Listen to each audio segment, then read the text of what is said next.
Welcome to Fun Fun Chang Annie! Be Fun Fun Chang A all day, every day. Welcome back po sa ating channel. Maraming salamat. For this vlog, pag-uusapan natin ay tungkol naman sa AirLash kung tawagin. Pero bago yan, gusto ko munang pasalamatan ang lahat po ng estudyante pala ng Central Luzon sa kanila pong binigay na award sa akin bilang Best Female Morning Show Host for Umagang Kay Ganda. Hindi mo madali ang isang morning show. Don't give up kasi lahat posible. Yung prayers, hard work, pagbalansin ng lahat-lahat, magagawa natin kung talagang gusto natin ito. Dahil mo ang sinasabi every time I'm invited to give a talk, kailangan alam nyo sa sarili nyo ano ba ang gusto nyo. Kasi life is how you live. Kayo ang gagawa ng kwento ng buhay nyo. Maraming salamat sa inyong love. Talagang mwah to everybody. Sa lahat ng mga teachers and students, maraming salamat. Ito na nga, for this vlog, pag-uusapan natin, ano yung AirLash? Kasi parang kung natatandaan ninyo, na-feature na rin natin dito sa vlog yung tungkol sa ating kilay. Dahil kilay is life, di ba? Ito tong I button dito sa taas. Pag kinlik nyo yon, mapapanood nyo yung episode namin na yon tungkol dun sa pagpapagawa ko ng kilay. So ngayon naman, ang susubukan natin ay ang tinatawag na AirLash. Ano nga ba yan? At gaano siya katagal tumatagal? At paano nga ba siya dapat i-maintain? Kasi sabi nga nila, as you age, minsan yung ating pilik mata ay nababawasan, kumukonti. Meron namang iba pinapanganak talaga na konti lang ang pilik mata. So, eto na ang solusyon. Akalain mo bang sa lahat ng bagay talaga ngayon, merong solusyon, di ba? Kaya, worry no more dahil bibigyan namin kayo ng idea kung paano masusolusyonan ang numinipis ninyong pilik mata.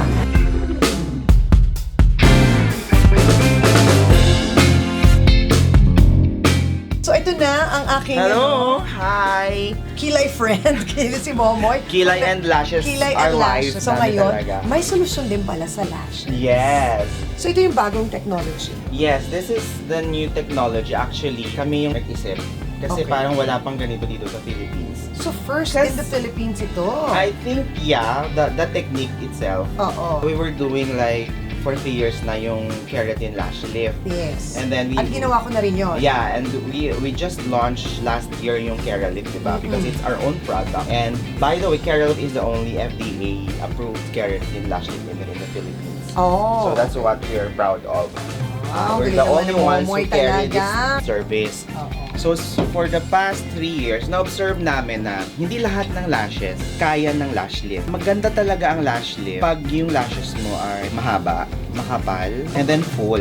Marami kaming clients na medyo frustrated. Satisfied sila but hindi natin na-achieve yung pinaka full potential or effect ng keratin lash lift or ng Keralift. So, sinolve namin na problem with this new service called AirLash. So, basically, AirLash is a combination of Keralift and super light eyelash extensions. Super light. Yes, because ever since naman kasi when we conceptualize our business, advocate talaga kasi kami ng healthy, natural type ng services like for the kilay, di ba? Or our pigments are healthy and natural. For Keralift, it's keratin, so it's healthy and all natural ingredients yung ginagamit. For the AirLash naman, so we made sure na yung eyelash extensions are super light. Parang it looks really like your own natural lashes. Oo. So para wala ka talaga mafe-feel. That's why yung Totoo. parang pinaka-hashtag namin, it feels like air, it's barely there. Oh, gusto ko yan. So yun yung Ang parang taray. sinolve namin kasi hindi lahat ng clients pwede sa Keralift. Oo. At least malinaw yun. Yes, and one thing and the advantage of this is normal eyelash extensions kasi di ba nakababa yung natural lashes natin. Oo. So from there, saka lang sila naglalagay ng artificial hair na curled. Sometimes nakababa yung natural lashes mo, humihiwalay siya dun Sa sa inilagay. sinabi. Oo. So since kami, master na namin ng lash lift, so naisip namin, mas maganda ang effect ng extensions. Kung Pag nakalift. siya. Kasi sasabayan Oo. niya yung curl ng artificial hair. Depende na lang dun sa kung anong gusto mong curl. Kasi minsan may natural lang, may dramatic. Inaano din namin based dun sa client. And also, ang pagkakaiba namin dito, hindi kami talaga nagpo-focus dun sa parang telegenic na type ng lashes. Kasi hindi naman lahat ng clients namin pare-pareho yung trabaho. Oo. So, pinefit namin dun sa kung ano yung trabaho. Yes. Hindi naman natin pwedeng parang diva look yung lashes teller mo. or Oo. yung executive. Oo. So, tailored fit talaga siya. So yung akin, anong nilagay dito? Natural siya. Kasi I think, di ba na-enjoy mo naman yung Keralit? Oo. Ang problem lang with you, I think, is may mga spaces ka in between. Yes. And then, hindi yung length na is hindi ganun kahaba. Hindi na. So, Kasi may pinil-in lang kinalaman namin na yung yun sa spaces age. natin, di ba? Well, that's true, Ayoko. di ba? It comes with aging. For the first time Maganda pala. kanina, nag-show ako na hindi ako nag-alala na wala akong makeup. Yes. Magkikilay lang kami. At saka foundation. Tsaka lipstick. Okay na. Ang Diba bilis ng totoo? buhay. Nakakalimutan nila, may Oo. meron silang something sa eyes. So, nare-rub nila. Yes. So, ayun lang ang pinaka-importante sa lahat. Yeah. Do not rub. Yes. Yun ang hindi pwedeng gawin. Gaya nito, hindi ko pa siya binabasa. Para Bukas mas pa lang. mag-adhere yung yung artificial hair na nilagay. Oo. Pero dapat dahan-dahan pa rin. Dahan-dahan pa rin. Para tumagal ng 6 Oo. na linggo. Yan ang difference. Actually, yun yung medyo disadvantage din ng air lash as compared to Keralift. Kasi Keralift talaga low maintenance talaga siya kasi natural lashes mo siya talaga. Yes. With air lash naman, meron konting maintenance kasi nga we're adding artificial hair. So you really have to take good care of ano yung nilagay doon kasi naka-glue lang yan eh. Okay. So yung Keralift, yun naman, kung talagang mahaba ang lashes mo, Yes, and we gusto mo recommend lang that. siya na naka-curl, Yes. tapos hindi ka na magmamaskara, yun na yun. Yes, yun na yun. Oh.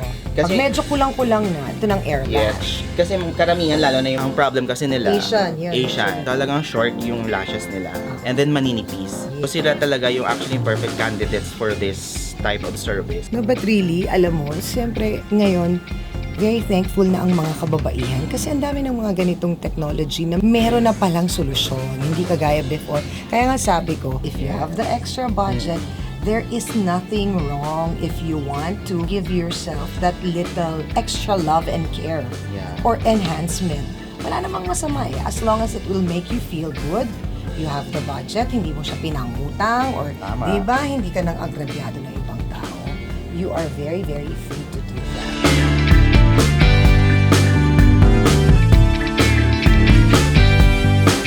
May iba-iba kami yung technique na or style na ginagamit dyan. Oo. So, yung classic, ma'am, yun yung dati. Kung baka traditional. traditional. 1:1 siya, ma'am, na technique. Okay. And then may hybrid na rin po. 1:2 naman siya. Ano yung 1:2 na Sa isang strands po, may makikita kang dalawang lashes. Sa isang Kumbaga, strand, parang may dalawa. may tangkay. Yes. Oo, taray. So, ano naman yung mga aftercare? So, pagkatapos ilagay yung hair lash, Hair lash. ano yung mga hindi pwedeng gawin? So, yung bawal of number 1 is yung bawal mo sa Bawal magpasa 24 hours. Tapos may binigay naman sa yung brush, ma'am, di ba? Parang iiwan, yes. Kailangan mo pa rin siya daily. So, like, parang may maintain yung pagkadikit-dikit. At saka yung Yes, pagkakanya. pagkalit Okay. yan. Bawal kang magmascara for the whole time. Gaano katagal? As The long whole as na time na meron, nandyan yes, na siya. meron pa. Kasi Okay. ma'am, ang tendency nun, magpupuo siya. Mhm. Pero pwede ka naman din gumamit like itong product namin, Serum. Oo, yan. Meron Since ako yan. pampakapalan itong pahaba. Kamusta naman yung Sa pag-apply ilalagay ko ma'am? yan, oo. Pwede rin yan sa eyebrows mo, ha? Talaga? Yes, oo. Kanina hindi ako nag-eyeshadow, pero nag-eyeliner ako sa baba. So pag magtatanggal ako, ano lang, makeup remover, wipes, Much better mo kahit wipes or water. Wipes or water. Yes, kasi pag gagamit tayo ng oil, para lang din siya sa Keralip, bawal po ng oil please. Dito rin ganun din ako. Kasi yun din yung nagpo-cause para maglagas na yung lashes. So bukas, kung mag-eyeshadow ako, pwede na ba? Hindi ba? Pwede naman. Pero pag tinanggal ko, ganun lang. Yes, careful lang din Wipes talaga. lang. Wipes, okay. Tapos ng 6 weeks, pwede ka ulit maglagay or Yes. may rest muna or bakit? Yung iba ma'am, nagpapalagay na talaga. Agad-agad. And also, Parang meron din extension din sa tayo. kuko, no? Dati Meron na may din- uso talaga extension. O tapos, Meron din tayong tinatawag na retouch for the hair mask. tuwing kailan nangyayari ito? Yung within 14 days yun, ma'am. Also for booking, saan sila pwedeng tumawag? Pwede sila magtumawag sa hotline namin sa British North, sa Bengal, and also sa Asia Shanghai. Nasa website na rin po namin, Strokes. by Moments. boboysube.com.ph Ganyan. Alam mo naman, millennial Oo. tita ako. Ayan. O alam nyo na ha, mga fun siyang Amy. After kilay, lashes is also very important. That's about it. Sana nagustuhan ninyo ang ating vlog for this week. Don't forget to give us a thumbs up pag nagustuhan niyo ang ating video and also to subscribe to our channel. It's Fun Chang Ami. Matatagpuan niyan syempre sa YouTube. And you can also follow me sa Instagram, Ami P. Castillo, and of course ang aking Facebook fan page na Ami Perez Castillo. Maraming salamat and always remember, be inspired, be bongos, be fun, Chang A, all day, every day. Mwah!